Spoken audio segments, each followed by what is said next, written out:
Saudi সরকারের পক্ষ থেকে হজ সেবাদানকারী প্রতিষ্ঠানের সঙ্গে দেশের এজেন্সিগুলোকে 14 ফেব্রুয়ারির মধ্যে চুক্তি সম্পাদনে করার নির্দেশনা দেওয়া হয়েছে এবং সময় আর বাড়বে না বলে জানিয়েছেন ধর্ম উপদেষ্টা ডক্টর আফম খালিদ হোসেন। দুপুরে সচিবালয়ে আয়োজিত সংবাদ সম্মেলনে তিনি এসব কথা বলেন।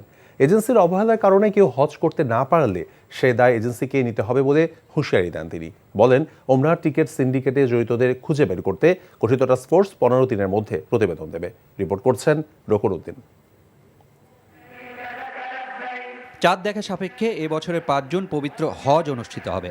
এবছর হজে যেতে বাংলাদেশের জন্য 1,27,198 জনের কোটা থাকলেও নিবন্ধন করেছেন 87,100 জন, যার মধ্যে সরকারিভাবে যাবেন 5,200 জন।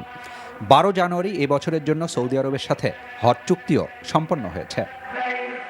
সোমবার সচিবালয়ে আয়োজিত সংবাদ সম্মেলনে ধর্ম উপদেষ্টা জানান, হজের সময় থাকা, খাওয়া ও পরিবহনের জন্য দেশটির সেবাদানকারী প্রতিষ্ঠানগুলোর সাথে 14 ফেব্রুয়ারির মধ্যে চুক্তি সম্পাদনে কড়া নির্দেশনা দিয়েছে সৌদি আরব।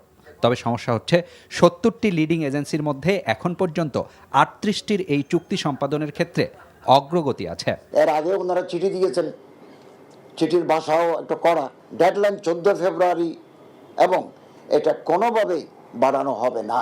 এজেন্সির অবহেলা বা গাফিলতির কারণে কোনো হজ যাত্রী, নিবন্ধিত হজ যাত্রী হজ করতে না পারলে সে দায় সংশ্লিষ্ট এজেন্সিকে নিতে হবে। এই দায় কোনোভাবে সৌদি সরকার কিংবা বাংলাদেশের ধর্ম বিষয়ক মন্ত্রণালয় বহন করবে না।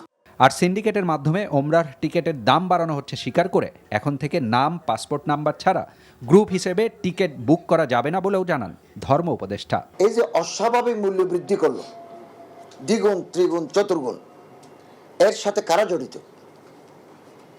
স্বরাষ্ট্র মন্ত্রণালয়ের সিনিয়র সচিবকে সভাপতি করে 7 সদস্য বিশিষ্ট তদন্ত কমিটি গঠন করা হয়েছে।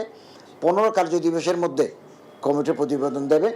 এবছর হজে শিশুদের নেওয়া যাবে না বলে জানিয়েছে সৌদি সরকার। আর হজের সময় ভাড়া কমাতে সৌদি সরকারের অনুমোদন পেলে আগামী বছর বাংলাদেশ ও সৌদি আরবের বাইরে টেন্ডারের মাধ্যমে নতুন ক্যারিয়ার নেওয়া হবে বলেও জানান ধর্ম উপদেষ্টা। রকুন উদ্দিন, এনটিভি নিউজ, ঢাকা।